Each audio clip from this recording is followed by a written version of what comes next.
출애굽한 이스라엘 백성들은 모세의 인도로 수르 광야로 들어섰습니다.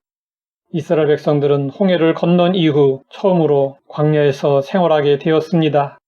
비옥한 땅에서 살던 이스라엘 자손들에게 황량한 광야는 너무나도 감당하기 어려운 극한의 환경이었습니다. 그래도 처음에는 홍해의 기적을 체험한 기쁨에 들떠 있었습니다. 전능하신 하나님이 함께하시며 만족스럽게 잘 돌보아 주실 것이라는 기대감을 가지고 있었습니다. 그러나 수르 광야에 들어선 날부터 그들의 기대는 깨어지기 시작했습니다. 아무리 걸어도 물 한 방울 없는 메마르고 거친 광야길이 계속되었습니다. 이스라엘 자손들의 마음은 점점 불안해지기 시작했습니다. 사흘째 되던 날에는 죽음의 공포감마저 다가왔습니다. 그러다가 마라에서 물을 만나게 되었습니다.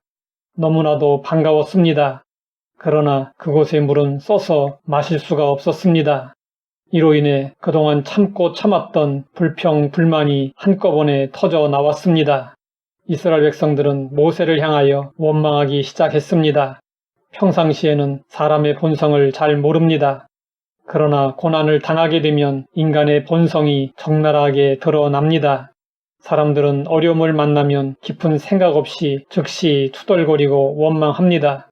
이것이 인간의 본성입니다.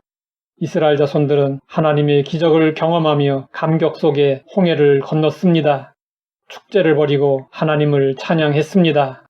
그러나 그들은 불과 사흘 만에 하나님을 향해 원망과 불평을 쏟아냈습니다. 광야 이스라엘 자손들의 모습은 우리를 비춰주는 거울입니다. 그들의 모습이 바로 우리의 모습입니다. 우리가 처음 예수님을 영접하였을 때를 생각해 보십시오. 모든 것이 새로웠고 기쁨이 넘쳤습니다. 기도하면 곧바로 응답을 받았습니다. 이때 우리는 하나님이 나만 특별히 사랑하시는 줄 알았습니다. 나에게만 특별한 은혜를 주시는 줄로 착각하고 자랑했습니다. 앞으로의 인생길이 마냥 꽃길일 것이라는 믿음과 기대를 가졌습니다. 그러나 이스라엘 자손들이 광야에서 겪었던 일이 우리 신앙생활에서도 똑같이 일어났습니다. 우리의 인생길은 꽃길이 아니었습니다. 잠시 동안의 착각이었습니다. 우리 인생길이 광야길이라는 사실을 깨닫는 데는 그리 오랜 시간이 걸리지 않았습니다. 초신자 때는 경험 부족으로 인해 어려운 일이 일어나면 당황하고 혼란스러워하며 쉽게 좌절하게 됩니다. 사람의 잠재 능력은 평상시에는 잘 드러나지 않다가 위기 상황 때 드러나게 됩니다.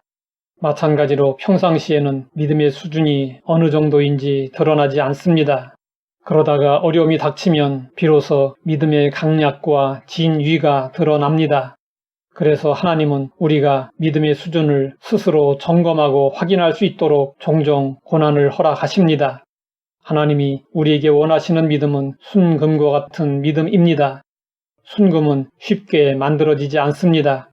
찌꺼기가 완전히 제거되기까지 오랜 재련의 과정을 거치게 됩니다. 그러면 우리의 믿음이 순금인지 아니면 도금한 금인지 어떻게 알 수 있을까요?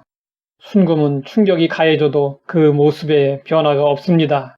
그런데 우리의 믿음이 순금이 아니라 도금한 금과 같다면 충격이 가해졌을 때 얕은 도금이 벗겨지고 속이 드러나게 됩니다. 이스라엘 자손들의 믿음은 연단받은 순금과 같은 믿음이 아니었습니다. 그래서 그들에게는 더 많은 믿음의 연단이 필요했고 더 많은 하나님의 은혜가 필요했습니다. 이스라엘 백성들이 원망하자 모세는 하나님께 부르짖어 기도했습니다. 하나님은 모세에게 한 나무를 가리키셨습니다. 모세가 그 나무를 물에 던지니 그 물이 달아졌습니다.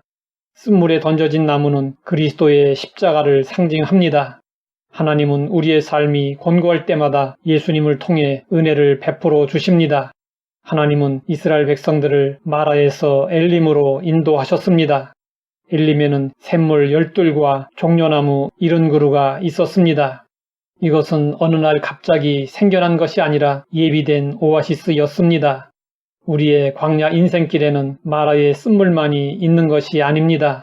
하나님의 인도하심을 따르다 보면 때로는 마라의 쓴물도 만납니다. 그로 인해 우리는 십자가의 은혜를 경험하게 됩니다. 그리고 예비된 엘림의 달콤한 은혜도 경험하게 됩니다. 이렇게 하나님은 우리에게 곤고함도 주시고 형통함도 주십니다. 하나님 안에서는 곤고함도 은혜이고 형통함도 은혜입니다. 밤이 지나면 낮이 찾아옵니다. 그리고 다시 밤이 찾아옵니다. 이와 마찬가지로 우리 인생도 명암이 교체하고 희비가 반복됩니다. 이것이 인생을 향하신 하나님의 섭리입니다. 우리 인생에는 쓴맛만 있는 것이 아니고 단맛도 있습니다. 우리가 낙심하고 고통을 당할 때 그 순간을 잘 참고 견디면 하나님은 곧바로 기쁨을 맛보게 하십니다.